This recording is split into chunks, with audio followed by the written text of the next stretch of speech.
Hello and welcome to another episode of Cyberspeak with Infosec, the weekly podcast where industry thought leaders share their knowledge and experiences in order to help us all stay one step ahead of the bad guys. Today we're talking about contact centers. No matter how automated they become, industries like healthcare, insurance, and financial services require person-to-person contact with the outside world. Because contact centers process and store a host of personally identifiable information, PII, including payment card data and social security numbers, hackers are racing to exploit these information-rich targets using both old and new attack techniques to breach and compromise consumers and organizations of all sizes. Ben Rafferty, Chief Innovation Officer at Semafone, is here to tell us how his company is currently providing expertise on the things organizations that require contact centers can do to better protect sensitive customer information from insider and external threats. Ben Rafferty is responsible for heading up product innovation at Semafone, advising on new product developments and new markets and technologies to facilitate customer compliance programs. Ben has been responsible for the deployment of Semafone's award-winning solutions and for the overall management of the company's carrier cloud and cloud offering, as well as gaining and maintaining Semafone's own PCI DSS compliance status and associated service provider listings. Ben, thank you very much for being here today. Oh, you're very welcome. That sounds far more impressive than I was expecting. we like to roll out the red carpet here at Cyberspeak. Thank you. So let's start with the usual, origin story. How did you first get started in cybersecurity? What interested you about the field? Actually, I didn't start in cybersecurity. I started in telephony. So I worked in speech recognition, and I was doing speech recognition for hospitals in the UK and bizarrely also cinemas. And so we had probably one of the biggest speech recognition platforms in Europe at the time. And so big, in fact, we were piping speech minutes under the ocean for the US. Wow. And providing recognition. And what happened was we were doing everything fully automated, and we get to the point of the transaction, and we would happily use credit card data to collect credit card data. And this legislation came along, or rather than legislation, this requirement from the card industry, payment card industry, for cardholder data to be secure, called the DSS, or the Data Security Standard. Okay. And it meant that I had to very quickly get to grips with ensuring the data was secure and how it was handled and processed. And I came across Semafone as a startup, and when I received a quote for my software, it was not insurmountable. It was quite a large number, but it was several times less than my actual overall program that needed to be run. Okay. And rather than run with the software, I applied for the job. Unfortunately for me, the chief executive, Tim, knew the chief executive I was and knew that he'd be upset if I left, and so he snapped me straight up. So I had a cybersecurity background in learning what the Data Security Standard was, and very quickly I found it to be fascinating, and I also kind of understood quite quickly from some of the background stuff that I'd done in Infosec governance at ISO 27001 at the time, that you really need to understand what data you're holding, why you're holding it in the first place, what you're doing to protect it, how you're protecting it, where the keys are of the kingdom are. And so from there, it really mushroomed out. So that's interesting. Basically, you learned cybersecurity to solve one problem, and then decided to that was even more interesting than telephone. Well, that was it, absolutely. And everybody's got the same problem. Everyone. I think the best thing that anyone can say at the moment is that they're not being breached at this time, probably. Right. No one can really say that they're not under attack at any one time. Yeah, there's no 100% certainty on that. So today's topic is specifically security issues with regards to contact centers. So as we drill deep into this, let's start with defining our terms. What do we mean when we say contact center? Is this, you were talking about your background telephony and stuff. Is this just the phone number that connects the organization with the general public? Does it include the customer database, or is it more extensive than that? Yeah, that's a good question. It is far more than a phone line into a contact center. Okay. Whether you've got kind of 10 agents, 1,000 agents, 10,000 agents, you've got distributed, load balanced software that is queuing calls and identifying the right kind of agent for the call. You've got the applications that the agents are using, the desktop environment, the network. They might have CCTV in there. A contact center is actually a very large undertaking, because you've got real-time contact with your customers that needs to be kind of with a severely high uptime availability. And unlike something like a website where you want people to self-serve, you are typically in a contact center dealing with the most complex transactions, issues, challenges in the customer journey. So there's a lot of information coming to the fingertips of an agent, including kind of PII that you've highlighted, dates of birth and social security numbers in the US. And I think the other point is that certainly, whilst we've got the payment card industry's data security standard in place, there's lots of other legislation and other initiatives going on. So in the UK, we've had chip and PIN for more than 10 years. And in the US, you guys have all got chip out there. There's standards for the retail POS. There's point-to-point encryption standards out there now. This has all meant that cyber criminals will always kind of focus on the path of least resistance. And as these historically weak channels have become more and more secure, they are moving into the less secure areas or the more exploitable areas, like contact centers. So what are, apart from the obvious ones like credit card numbers, what are some of the types of data that are being sought when attacking a contact center?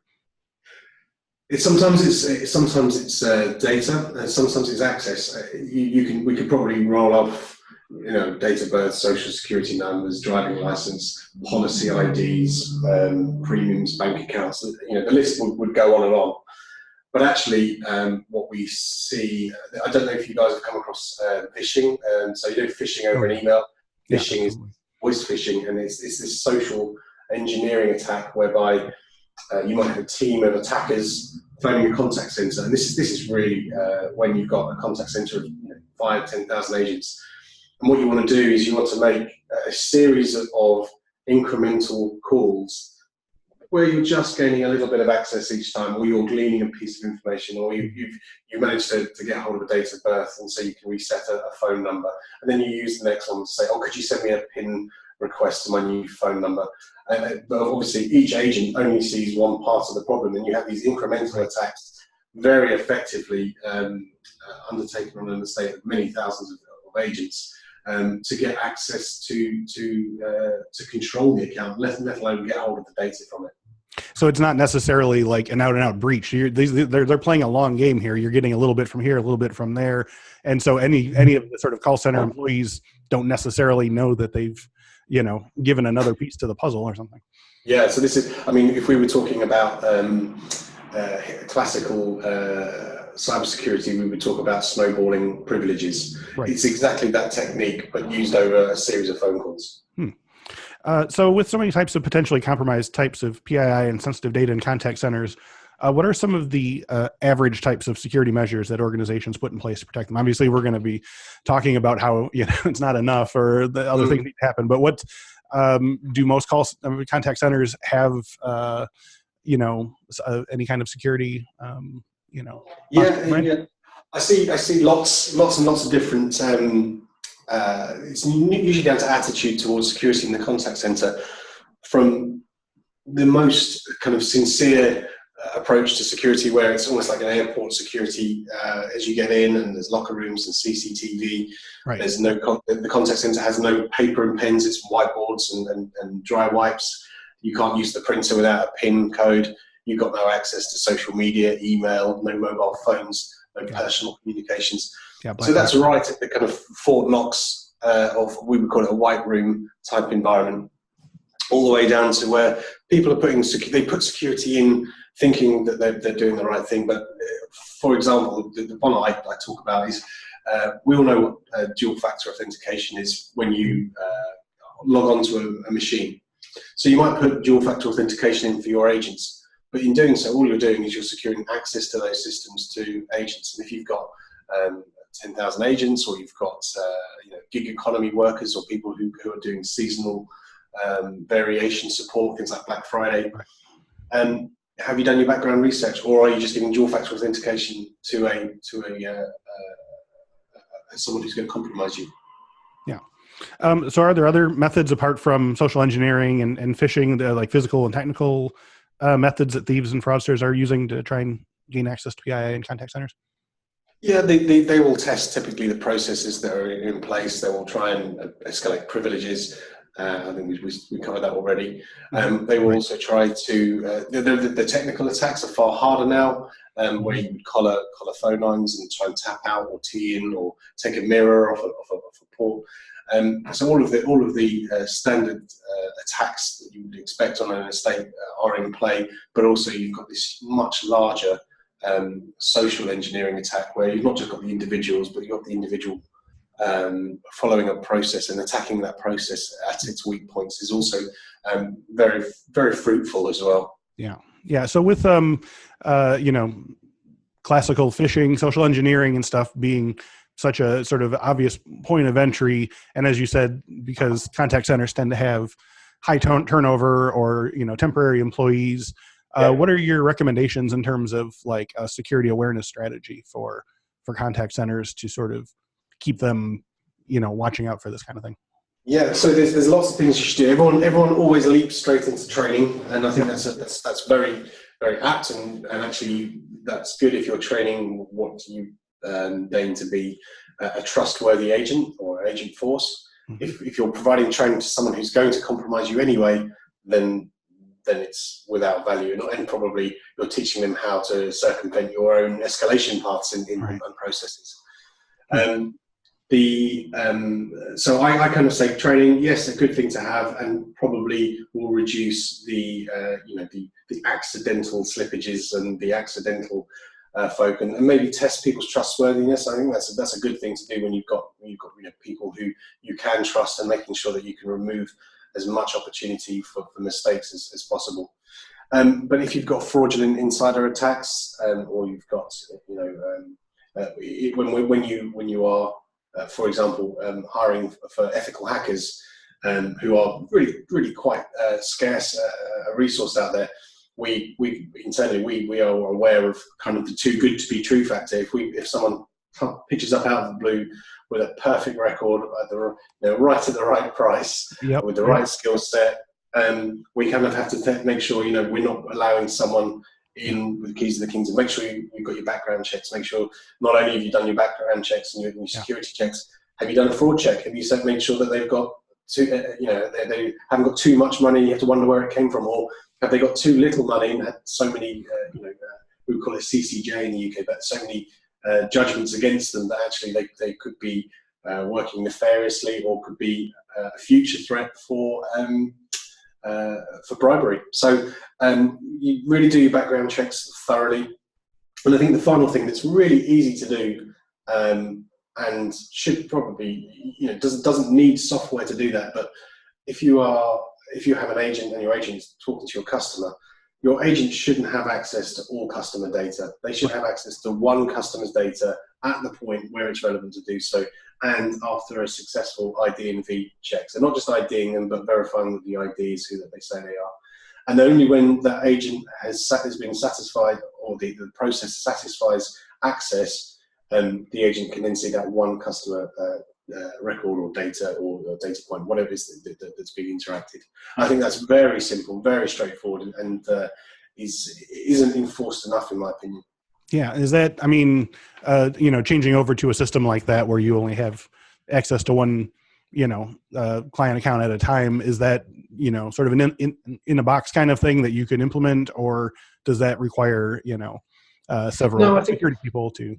I think this is a business systems thing. So this is probably something that banks have done for a long time, where you have to make sure that you pass your customer ID and V check. But actually, all you're doing is ensuring that you block out your free for all access, or just make sure that your business systems are set up to respond in that order. I don't think you need to buy anything out of the box to do that. I think this is a simple business process thing that you make sure that you've verified that you have in place. Okay, yeah, just flipping the right switches. What are some skills or techniques that lawful contact center employees could utilize to detect and stop insider threats? Like, obviously, the old phrase, if you see something, say something, but like, what red flags, should employees be looking for if you're like, boy, that guy sure seems to like his job, or he sure likes to ask, ask a lot of, leading questions or whatever. But, is there, because there's so much with insider threats, is there also sort of insider defense? That's a great point. So at Semafone, we have a solution that is collecting credit card data using DTMF digits. When you get to the point of payment, the caller presses the keypad on their phone, and the corresponding digits get passed through our system, but then not onto site. We flatten the tones and we obfuscate the data from the contact center. The reason I talk about that is actually because what we're trying to do is prevent data being accessed by the agent. Even if you've got an insider threat, if you're not holding data or unnecessary data, and this has been true certainly in the UK with GDPR, I'm certain it's going to become more prevalent in the US with the California Privacy Act, which is enacted in 2020. Yeah. That you need to understand the data that you've got. You need to assess it from a threat level. What kind of risk are you exposing yourself by holding it? Is it necessary to hold it? Why haven't you tokenized it if you don't need it? Why don't you just turn it into metadata if you don't care about the individual, you just care about the interaction? So the point I'd make is that, and I'll probably make it over and over again, you can't hack what you can't hold, and this is where tokenization is a really key thing, where you've got tokens for your PII or data points that actually is useless if it's exposed or ripped off. Essentially, you get into the cupboard and it's bare. Yeah. So I'm glad you brought that up. What are your thoughts on GDPR and or California's privacy law in terms of how contact centers are going to be run in the future? What do you think? Are there? I assume it's going to be mostly sort of positive changes, but what are some of the issues that could come up as well? No, well, firstly, I think they're both fantastic and long overdue. And actually, I reviewed the Act last year, and I was really impressed by the standard that the Act in California in particular had set. And I really like some of the things it's got in there around juvenile data as well, with the kind of data you can hold on minors. Right. I think it's superb. What it's meant, though, is certainly for GDPR in the UK, is that people have had to actually put a business plan in place to look at the data that they hold, give a good reason to hold it, remove it. I think it's been fantastic for those people who've realised that they may have whole tranches of data that they don't need or don't use, or could just simply wash with a de-anonymization tool or anonymization tool with a reverse capability. So they then talk about training the agents on what happens if there's a breach, where the clear escalation points are. So I think it should bring a lot of robustness to contact centres, and certainly people who not necessarily operate just the telephony, but people who support the business systems for the agents, all have to get themselves aligned and realise that the world has changed. People, consumers, care deeply about how their data is handled and how it's mishandled. Yeah. So going back to sort of insider defense and stuff, if you say, we talked a little bit about sort of at the interpersonal level, but if you are like a newly hired CISO tasked with defending your contact center, what are some top-down policies you could implement to make it more secure? Well, as a CISO, so if I came in and it was a real mess, the first thing would be my data review. I would always start with a risk analysis from the data. I think from a technology perspective as a CISO, I would use something like the DREG scoring system for my technical estate. So I don't know if you know about DREG scoring, but you take your data points on what you think is a vulnerability, and you do discoverability, reproducibility, exploitability, the access that be called to get to it, and then the damage that it could cause, and you get a really good weighted score at the back end, so you can start to prioritize your technical estate. And then I would look at the training plan and the agents themselves. When were the background checks covered? Have any of them expired? Are they worth doing? What's the churn? How do we handle seasonal data, seasonal trends, and how do we staff for them? I would empower the people within the contact center to workflow their own processes such that we've got the known escalation points and that we can very easily see the process from a kind of 50,000 foot view and where it could be simplified so we're handling less data. So there's lots of things that you would do, and I think that would probably take me 3 to 6 months just to get that into place. Yeah. Depending on the aggression of the business and whether or not there'd been a breach, right. The funding would allow me to do that faster or slower. Okay. Have you seen any test cases of organizations who have revamped their security strategy to such an extent that the chances of having a data breach in this style have been minimized or brought to near zero? Yeah, I mean, you're more than welcome to go and have a look at the Semafone website, and okay. We've got Amica on there. We've got a great case study of how they used our technology. We have seen some people, because risk is always about risk transferal, risk reduction, risk removal, and you want to get to risk removal. And what we found is because you're not holding data. We've actually seen some of our customers actually have a reduction in their cybersecurity policy because the risk has been entirely removed. Wow. Even if you're using a kind of tokenization approach, you've got a reduction approach there because that tokenization still relates to a customer, and you can do some things pretending to be a merchant with that data. Right. So, okay, go ahead. So go on. No, I'm sorry. Go ahead. Yeah. So I think the other thing is. Whilst security is one aspect of this, the other is that these are businesses, and as they're businesses, they want to ensure that they've got a really good customer experience, really good customer journey, that it's frictionless. I'm sure everyone who's ever stood up an e-com website still scratches their heads to why they might have bailouts at checkout. Now, is that down to it not being frictionless? Is it down to additional billing for transport of goods or services? Is it the wrong card types? Is it because they didn't support one of the e-wallets that's being used? Right. So you need to finally balance the security posture without making your customer jump through too many hoops or changing the experience too much. Well, that leads me to my next question here. On the other end of the phone line, what are some things that savvy customers can do to ensure that their data is being used properly and not, falling into use? Well, I can tell you.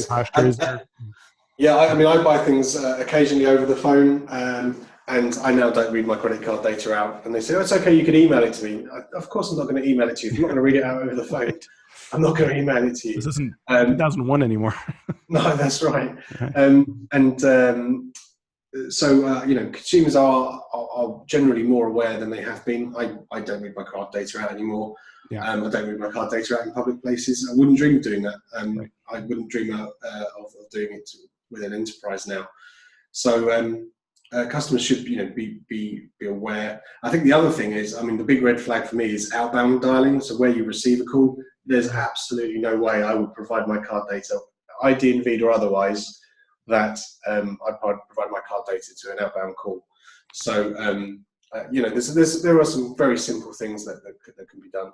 Okay, so what are some things that, if you're looking at the website, you're sort of shopping around for a healthcare or insurance provider, like what are, can you go into sort of like their terms and conditions or their, privacy policy or whatever? What should you be looking for in terms of payment processing or things like that? We use this or we use that. Yeah, so we have a patented solution, and there are lots of people out there copying the intent without copying the process, which is very flattering for us. Yeah.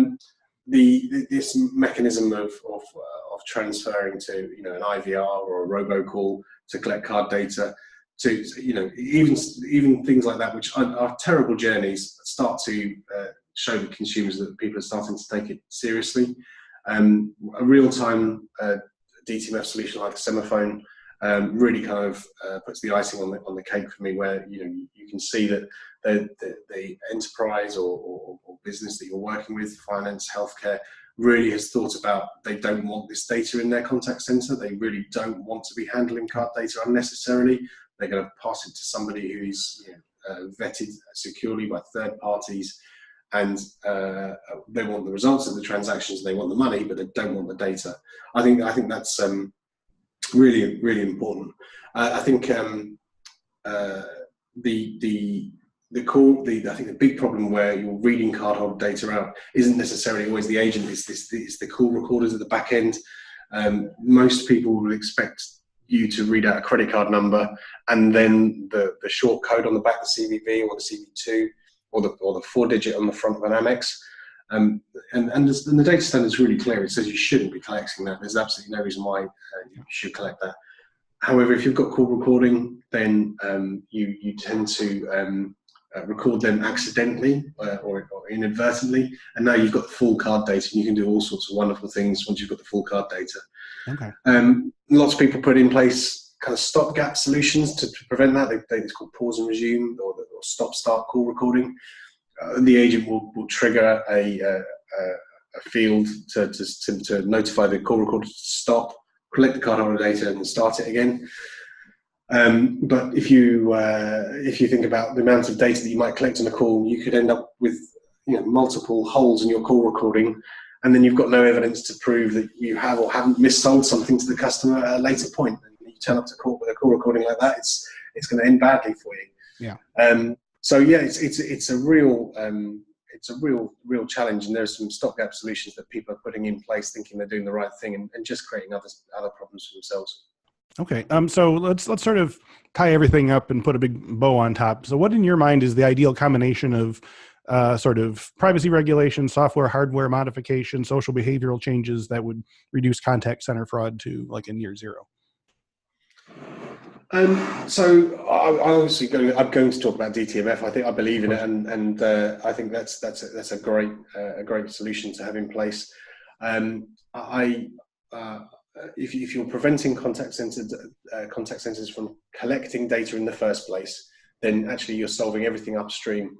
The example I give quite regularly is work at home agents. There's a really big drive for enterprises with large contact centers, and even small contact centers with unsociable hours, to host agents at home.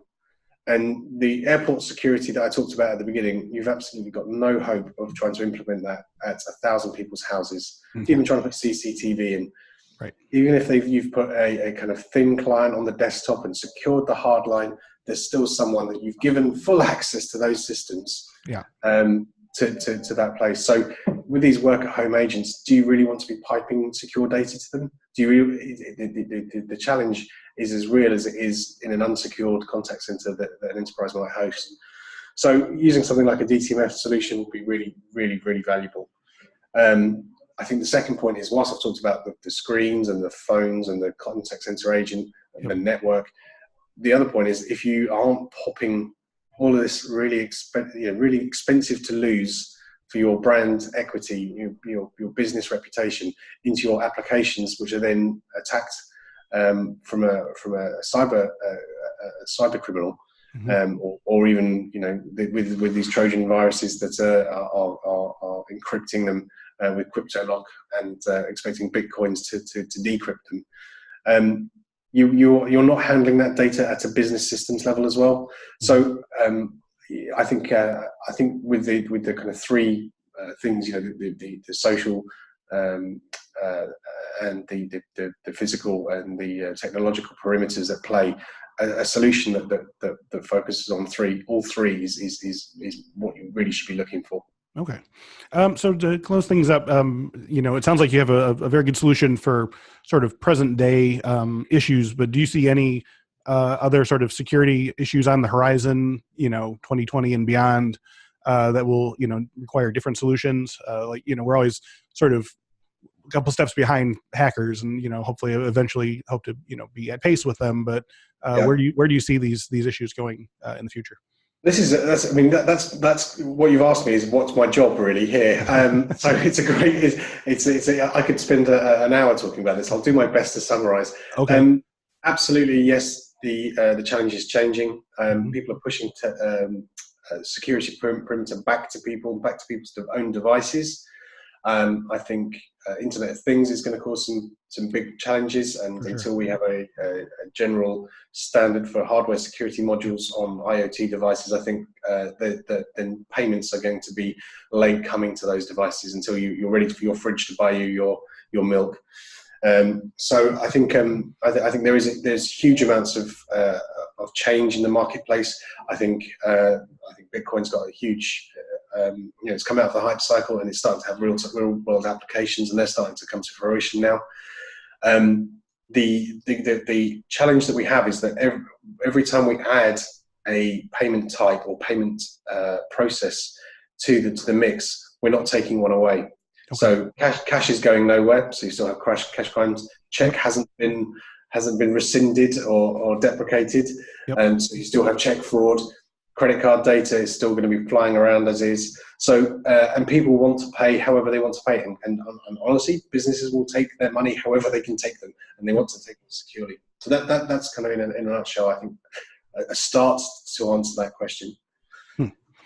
So as we wrap up here, tell us about Semafone's products and solutions. You talked a little bit about it, but for reducing contact center data breaches. And if if our guests, listeners want to learn more about Semafone, where can they go? Yeah, so by all means, hop on to semafone.com. That's SEMAFONE.com.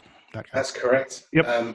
And we've got some YouTube videos as well, and some videos down there. I think the easiest way to explain it is you want to buy a policy if you're in insurance or healthcare, and your customer has spent 40 minutes with you detailing 4 or 5 of their family members that they want coverage for. And at the end of the call, historically, the agent would say, "Can you read out your credit card number?" And so they do so. At that point, the agent could be writing it down. There could be someone wiretapped in. Someone could be scraping the call recording. The business system could be attacked. The business network could be attacked. There could be a microphone attached to the headset. The attacks just go on and on and on and on. Yeah. So our solution, we sit in either in the network or on premises or with your carrier. We've got lots and lots of different solutions. And at the point of transaction, the agent triggers we call it secure mode, and we stop passing cardholder digits down the line. So when we ask them to type them in, we actually collect those up and we interact with your bank on your behalf, or we transact on behalf of you to your tokenization vault for repeat payments for this kind of really, really neat Uber experience. And we pass those either back to the bank or we pass them back to the business if they need to do some clever things with repeat payments. And the contact center agent doesn't see it, they don't hear it, the business systems don't touch it, it's not in the databases. And we do all that across the contact center. And then, of course, the contact center will have other ways to transact as well. So there'll be web chat solutions and face-to-face billing, paper billing. So we cover all of those with a variety of techniques. All right. Well, Ben Rafferty, thank you very much for joining us today. Very nice to speak to you. Thanks, Chris. And thank you all for listening and watching. If you enjoyed today's video, you can find many more on our YouTube page. Just go to YouTube and type in Cyberspeak with Infosec to check out our collection of tutorials, interviews, and past webinars. If you'd rather have us in your ears during your workday, all of our videos are also available as audio podcasts. Just search Cyberspeak with Infosec at your favorite podcast catcher. To see the current promotional offers available for podcast listeners and to learn more about our Infosec Pro Live boot camps, Infosec Skills On-Demand Training Library, and Infosec IQ Security Awareness and Training Programs, go to www.infosecinstitute.com/podcast or click the link in the description below. Thanks once again to Ben Rafferty, and thank you all for watching and listening. We'll speak to you next week.